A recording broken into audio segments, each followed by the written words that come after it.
folks, welcome back to the Knifeprint Masterclass Series, Episode 2. I'm your host, Dennis Tyrell of Tyrell Knifeworks, and today we're going to go a little deeper into some important settings and some basics on using the software, the menus, what everything does, and we'll get into curves and nodes and talk about drilling. So let's get right into it and get back into the editor. So here I am back in Knifeprint. We're going to get right into designing, so I'm going to hit Start Designing. I'm back where I left off with a couple modifications, and we'll talk about those. One of the very first things you want to do is check your settings and make sure your settings are set properly to not frustrate yourself. And there's a couple features that you want to make sure you have set correctly. So up here on the right, and it's hard to see because my logo is black, but the little shark up here with the TK is my logo. So if you click that, and for you it'll be your logo obviously, I'm going to hit Editor Settings.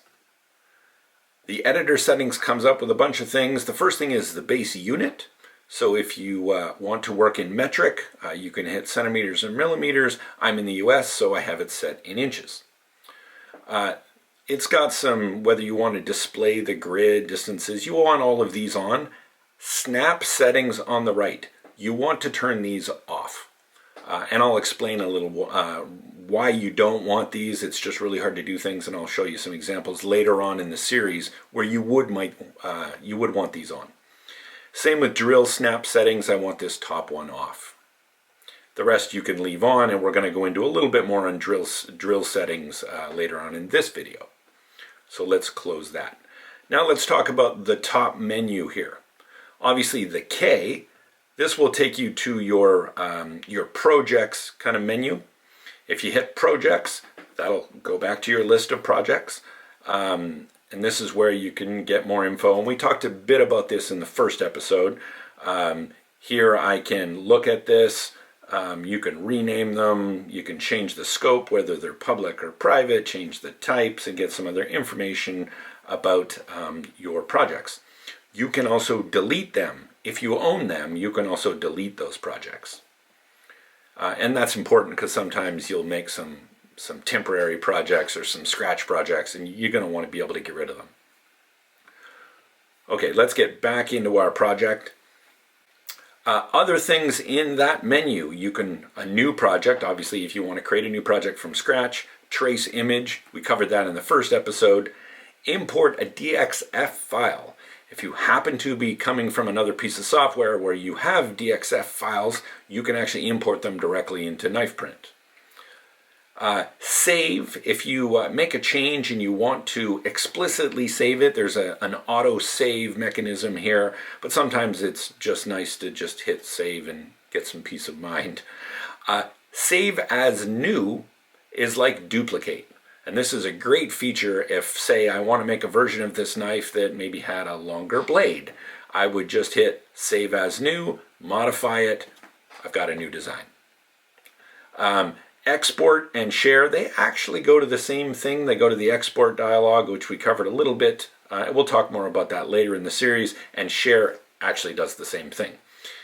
3D preview is the same as hitting 3D preview up here. And we talked about that in the first one. Now, let's talk about the rest of the items on the top menu. Undo and redo.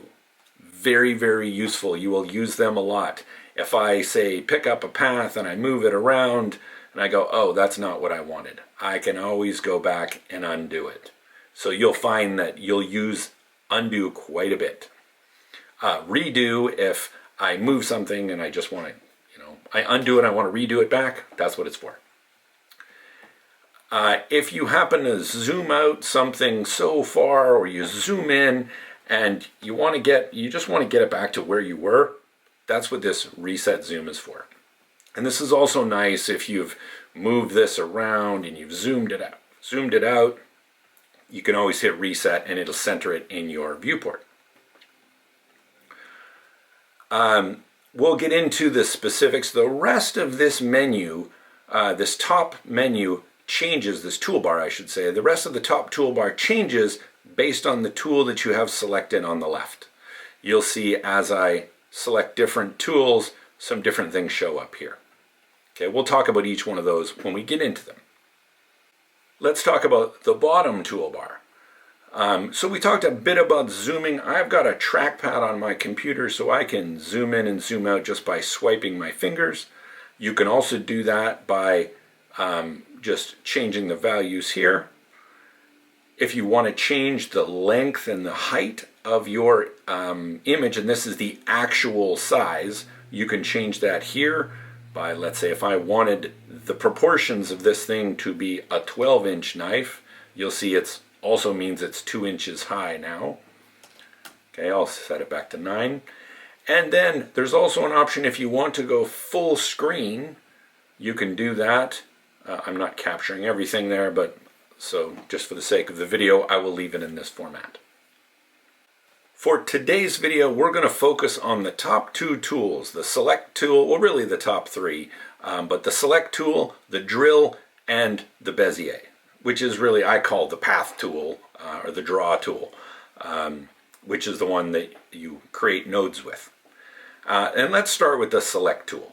So you can see as I hover around the image, okay, it's allowing me to select different paths. And think of a path just as a series of nodes. Sometimes it's connected, meaning the whole thing is connected in a flowing pattern. Sometimes it's just, okay, I just have these 3 nodes here. But you have a series of paths. If you just hover over it, it'll show you all the nodes. If I click on it, it will give me this box with these arrows. At this point, you can actually, click somewhere. I'm going to click and hold, and I can move this path around. Okay, so that's useful. I'm going to hit undo. If I click on the path again, let me minimize this, you'll see these black arrows. These are arrows to let you resize in that axis, that plane only. Meaning, if I grab it from the top, I'm going to resize it. I'm basically just making it taller. If I were to grab the corner, it's going to do both of these axes. So you can see I'm just resizing the whole thing, basically, and maintaining the aspect ratio. Okay, and depending on which axis you grab, it's going to do that. There's also the rotate tool. If I want to rotate this, I'm just clicking and holding and just rotating this around if I want to change the axis. Okay. Once I select the path, if I right click, I'll also get a bunch of extra features. Last time we showed the copy and paste, which does the obvious. I can copy this path and paste different versions or multiple versions of this path. Now I can also flip it horizontally and vertically.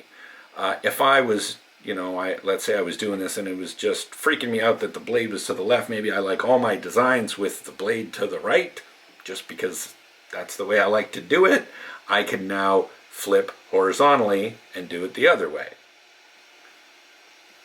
Okay, there's also some uses that I'm going to show you when we get to the episode on symmetry, on why this is a very, very useful feature.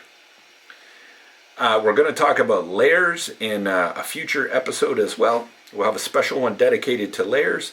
And then finally, if I want to just delete the whole path, I have a delete option. You also have these path properties. This will give you the width and height of that specific path, meaning if I select this one, it gives me the height. So that gives you some cool things, and it tells you its X and Y location, which honestly is not really that interesting, and the path type. So this box usually is not that interesting, so I usually hide it. So a path is constructed of nodes. So what is a node? A node is really just basically a point in the path that lets you control the way the path between its adjacent nodes works. So we showed last time in episode 1 how to make a curve by going up here and selecting something like symmetric handles.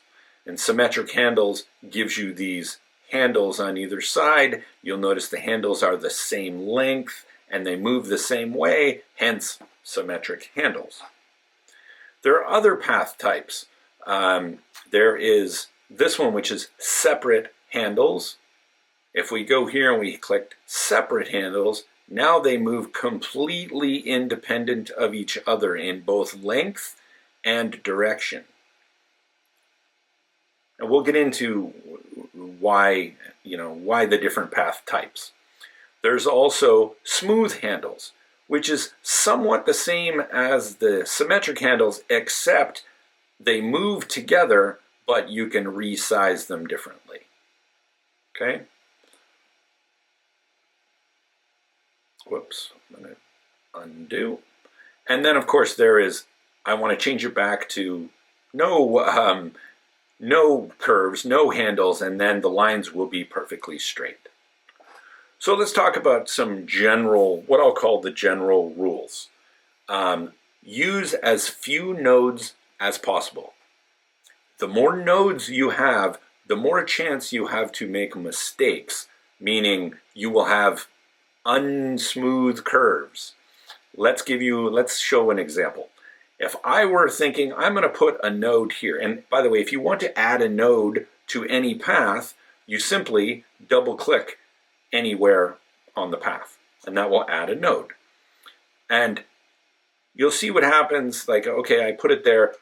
Well, it's actually, if I want this to be a smooth curve, even if I go here and I say, oh, I'm going to smooth it out and I'm going to play with it, and I get it to the point where I think it's pretty smooth, you can see it's really not.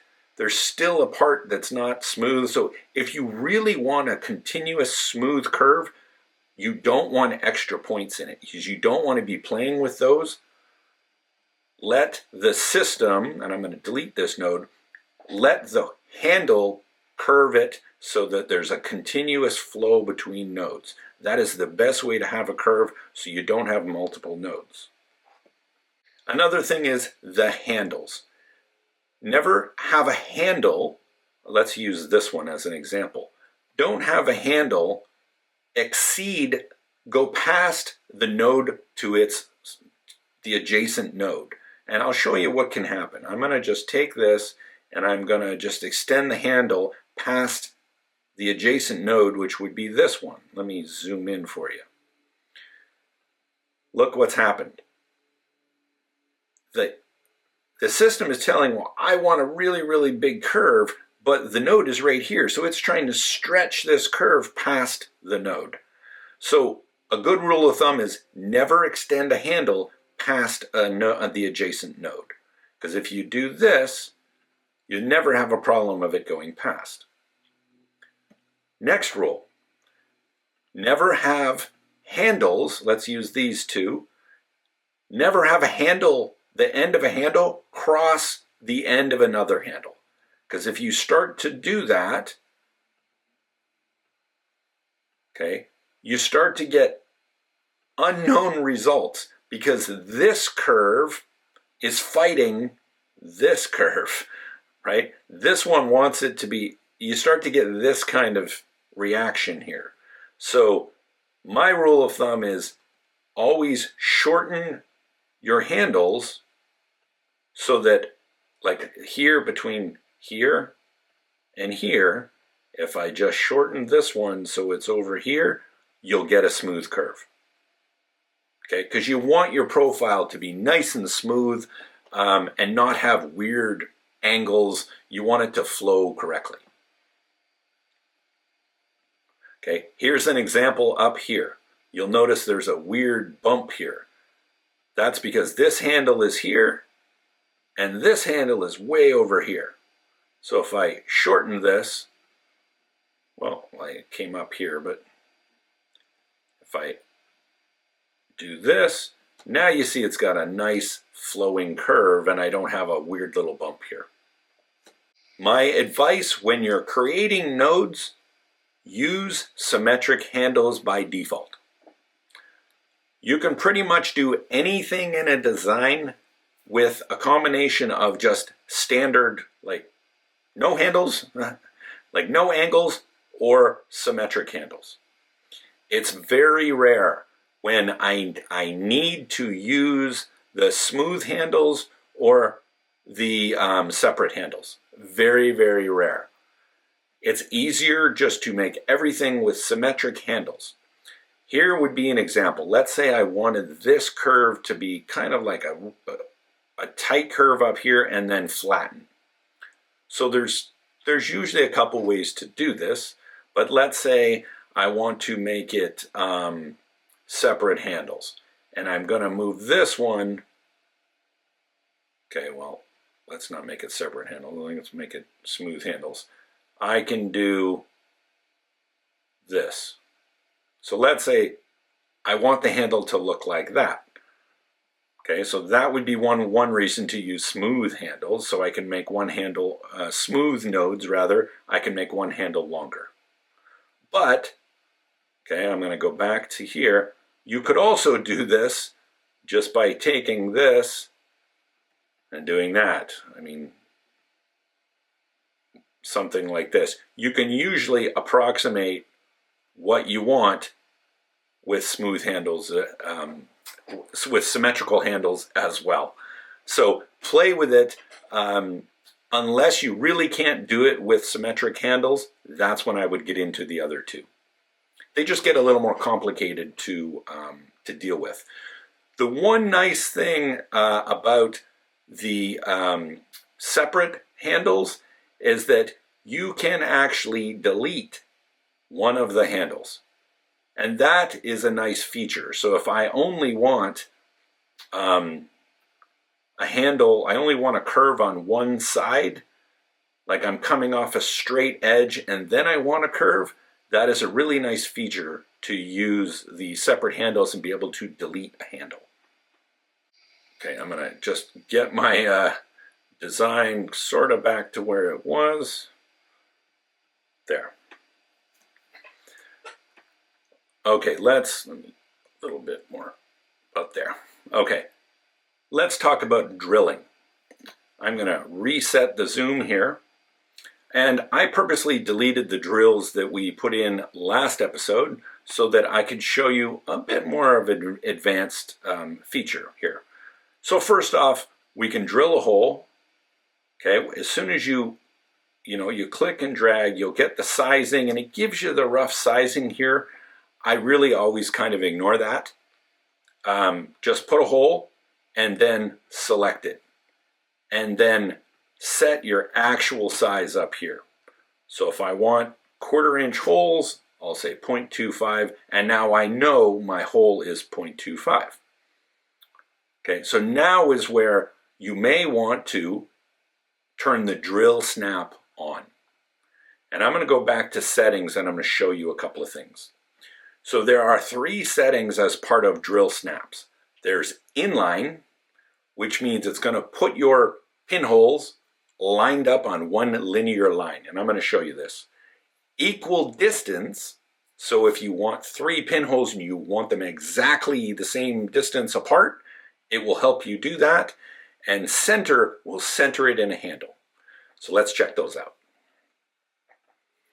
Okay, so we're going to turn drill snap on. So now you see it's centering them and it's jittering around, but as I travel down the handle, it is centering it in the handle. That's pretty cool. So let's say I want my pinhole, let's say I want it about there. Okay. Now I'm going to use our copy and paste feature. Okay, so now it is trying to put them in a line. Okay, but if you go far enough away, it'll kind of stop trying to do that because obviously I don't want the pin up here, but I do want it centered. Okay, so let's center it right above there. Okay, in fact, I don't like where this one is, so I'm going to just put it up there. All right, so those are my pins.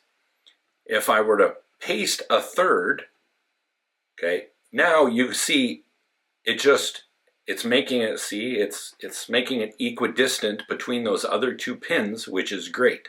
But I rarely want them in a line like this. There's usually very little use cases where you want that when you have a curved handle like this. Maybe if you had a coffin style handle or something like that, that might be a useful feature. So what I'm going to do is just pop over here, turn inline off. Okay, I've already set this to be equidistant. Now, now all I have to do is move it up and center it. So now all of my pins are centered within the handle. Okay, pretty cool. So we talked about drilling and placement, how to size these, how to snap them, and you can easily just go and turn all of the snap settings off here. So now it's totally freeform. I can move them around. We talked about paths, controlling paths, resizing them. We talked about nodes, how to change nodes, how to understand the different node types and move nodes around, create nodes, and basically create a lot of the different shapes that you need. So just with these two features, well, three, the selection, the Bezier or the draw tool, and the drill tool, you pretty much can create any design. The rest of these tools over here just make your life easier. And we're going to go over some of those in the next episode. Thanks for joining me, folks. Thanks for joining me on episode 2 of the Knifeprint Masterclass Series. I want to remind you all that there is a code down in the video description that will give you 25% off your Knifeprint subscription, so definitely go check that out. In the next episode, we're going to cover the rest of the tools in the left toolbar that we didn't cover in this episode, and we're going to do another knife profile just to give you more experience on how to profile a knife. And we're going to get more and more complicated as we go through the series. Thanks for joining me, folks. We'll see you on the next one.